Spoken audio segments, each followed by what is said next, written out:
नमस्कार बच्चों मैं आपको आज क्लास 12th यूपी बोर्ड पहला लेसन साझेदारी खाते उसके संबंध में जानकारी देने वाला हूँ।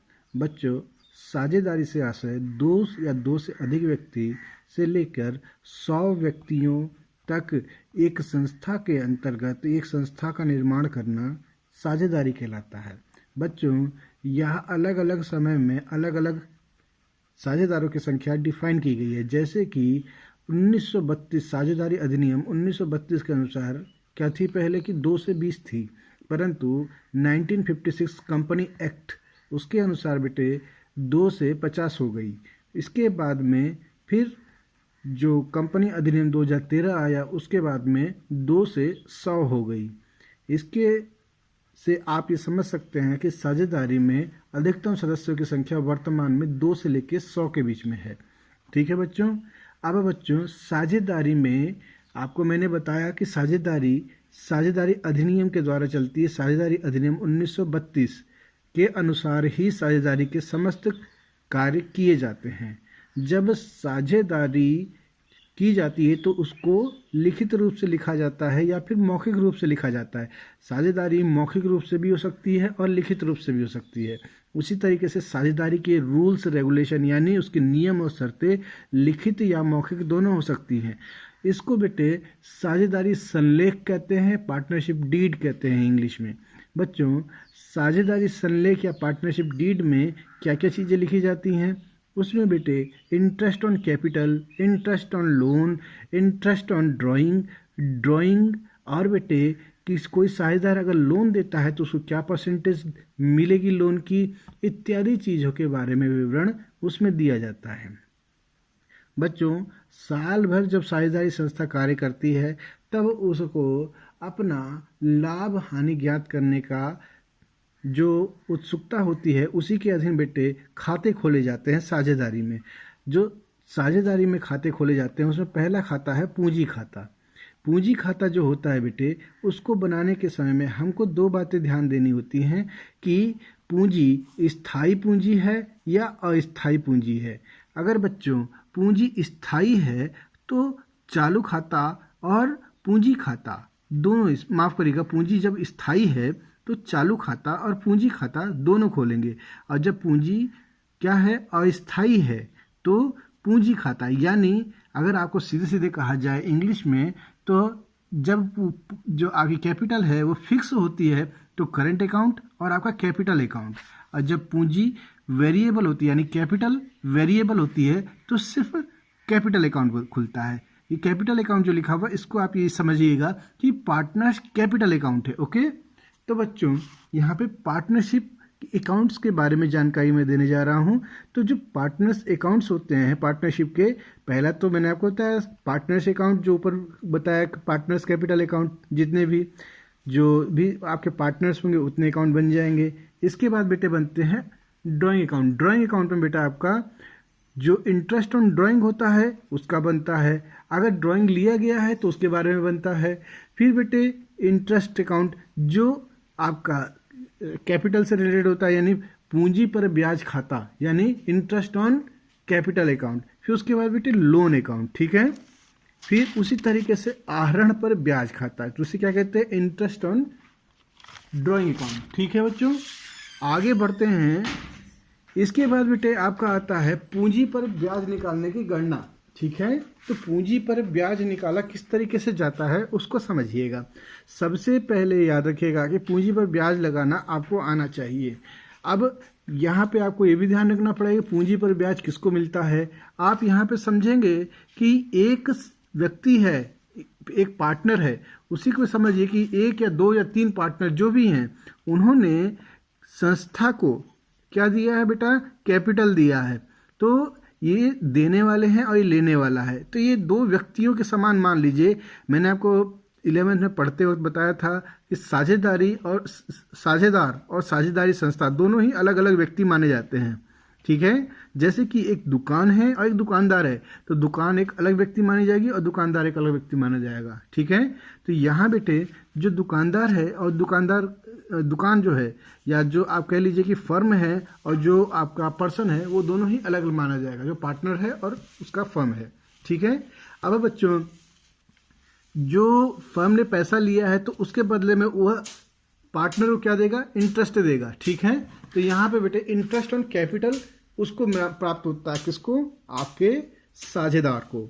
अब ये समझिएगा कि इंटरेस्ट ऑन कैपिटल किस तरीके से निकाला जाता है। तो बेटे प्रॉफिट शेयरिंग मेथड होता है जिसके माध्यम से आप क्या निकालते हैं, आप जो पूंजी पर ब्याज की गणना करते हैं। बच्चों यहाँ ध्यान देने की बात है, जैसे मैं बताऊं आपको, ए और बी है, इन्होंने 10-10 हज़ार रुपये की पूंजी लगाई हुई है। ये एक एग्जाम्पल दे रहा हूँ मैं आपको, आप ये समझिएगा। इस पे ये लोग 6% का ब्याज इंटरेस्ट ऑन कैपिटल पे लेते हैं। तो इस पर सीधे ही आपका ए का 10,000 इंटू 6/100 और बी का 10,000 इंटू 6/100 कर देंगे तो आपका निकल के आ जाएगा इंटरेस्ट ऑन कैपिटल, ठीक है। इंटरेस्ट ऑन कैपिटल बेटे निकालते वक्त में हमको एक चीज़ और ध्यान देनी चाहिए कि अगर कैपिटल आपको अलग से दिया हुआ, क्वेश्चन में दिया हुआ है, कहीं भी किसी अकाउंट के द्वारा या किसी भी बैलेंस शीट के द्वारा नहीं दिया गया है, तो आपको कैपिटल के साथ में प्रॉफिट को ऐड करना होगा और एक्सपेंसेस को माइनस करना होगा, तो आपकी अमाउंट निकल जाएगी जिस पर आपको इंटरेस्ट ऑन कैपिटल निकालना है, ठीक है। दूसरी ओर बेटे जब आपको बैलेंस शीट दी हो, बैलेंस शीट में कैपिटल दी हुई हो, तो वैसी स्थिति में आपको प्रॉफिट माइनस करना पड़ेगा और एक्सपेंसेस उसमें ऐड करने पड़ेंगे। एक्सपेंसेस में क्या आ जाएंगे, जैसे ड्राइंग, याद रखिएगा ड्राइंग, ठीक है। तो जो ड्राइंग होगा वो ऐड होगा और प्रॉफिट जो होगा वो माइनस होगा, ठीक है।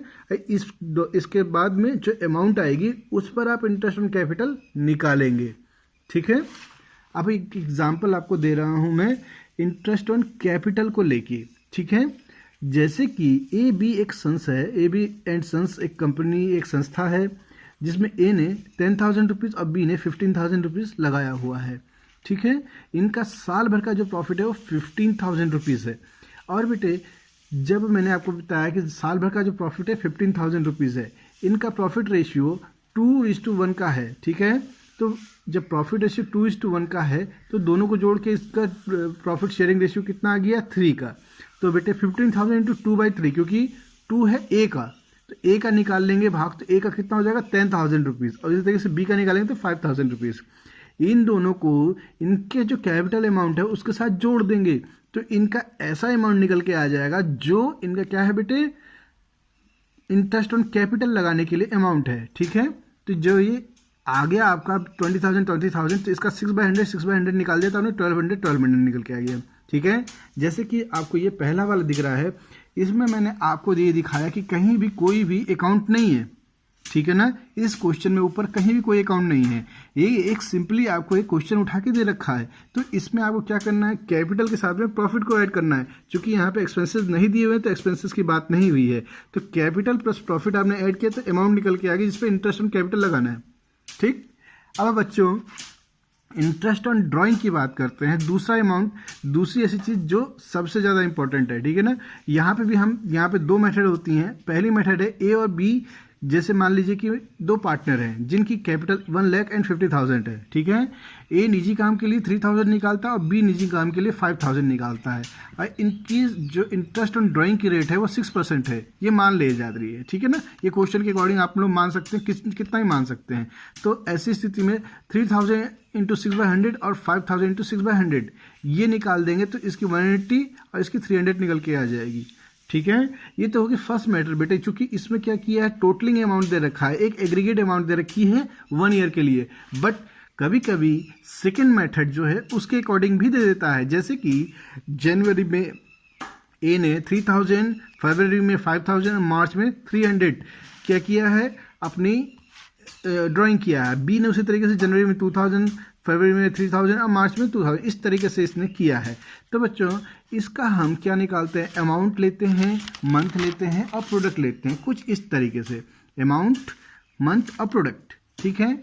इसमें बेटे 2,000 तो फर्स्ट महीने में था ही, उसके बाद 3 मंथ का उस पर, क्योंकि आप जानते हैं फाइनेंशियल ईयर 31 मार्च को एंड होता है, या जब भी उसका एंड होता है, जो संस्था है आपकी, जो फर्म है, उसका जब भी फाइनेंशियल ईयर या जो उसका जो ईयर एंड होगा तो उतने मंथ का आप लगा लेंगे उसको, जो भी आपका मंथ होंगे, जितने भी मंथ, ठीक है ना।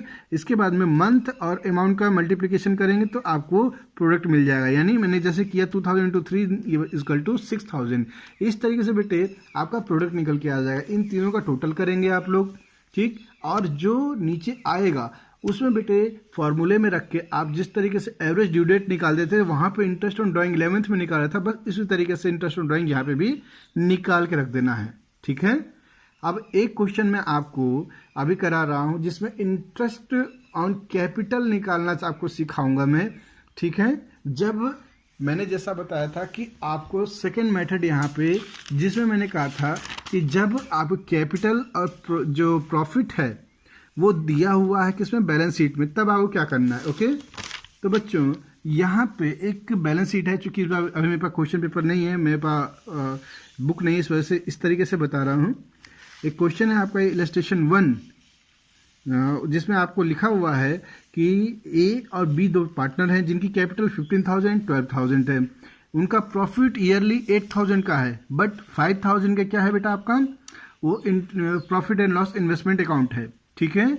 इसके अलावा बेटे ड्राइंग जो है ए की 3,000 है और बी की 2,000 है, ठीक। जो एसेट्स हैं वो 29,000 की हैं और 2,000 रुपीज़ का बेटे क्या है आपका, जो ए का 3,000 रुपीज़ का ड्राइंग दिखा रहा है एसेट साइड में, ठीक है। तो बेटा ऐसी स्थिति में क्या होता है, कैसे हम निकालना है, तो आप ये समझिएगा। मैंने आपको पहले बताया था कि जो प्रॉफिट में, जो आप लोग जानते हैं कि बैलेंस शीट जो होती है उसमें 11th में पढ़ा था कि बैलेंस शीट में जो कैपिटल दिखाई जाती है उसमें आपका प्रॉफिट इंक्लूड करके दिखाया जाता है। तो हमें यहाँ पे जो 15,000 और 12,000 देख रहे हैं, इन दोनों में आपका प्रॉफिट इंक्लूडेड है, ठीक है। तो मैंने आपको पहले सूत्र में बताया कि प्रॉफिट माइनस होगा, ठीक है। तो यहाँ पे बेटे ये जो 8,000 रुपीज़ है उसमें से 5,000 रुपीज़ तो आपने कहा डाल दिया, इन्वेस्टमेंट अकाउंट में डाल दिया, तो बचा हुआ 3,000 रुपीज़ है। तो 3,000 रुपीज़ इनके दोनों में बराबर बराबर बांट दिया जाएगा, क्योंकि प्रॉफिट शेयरिंग रेशियो नहीं दिया हुआ है, ठीक है। तो बेटे ये 15,000 माइनस 1500 कर दिया गया और यहाँ पे 12,000 माइनस 1500 किया गया। इस तरीके से 13,500 और 10,500 आपका निकल के आ गया। बट जैसा कि बैलेंस शीट में दिया हुआ है कि 3,000 रुपीज़ आपका एसेट्स की ओर दिया हुआ है, ना कि लायबिलिटीज़ की ओर दिया हुआ ए का, तो इसलिए ए की जो ड्राइंग है वह नहीं आएगी, बी की ड्राइंग आएगी, ठीक है। और उसी तरीके से बेटे कैपिटल जो है आपकी 13,500 और 12,500 रह जाएगी। इसके बाद बेटे इंटरेस्ट अकॉर्डिंग टू 10% आपको लगाना है इंटरेस्ट ऑन कैपिटल। तो बेटे 13,500 इंटू 10/100 1350 और 1250 ए और बी की आपकी निकल के आ जाएगी। बी की आ जाएगी 1250 और ए की आ जाएगी 1350, ठीक है, ओके।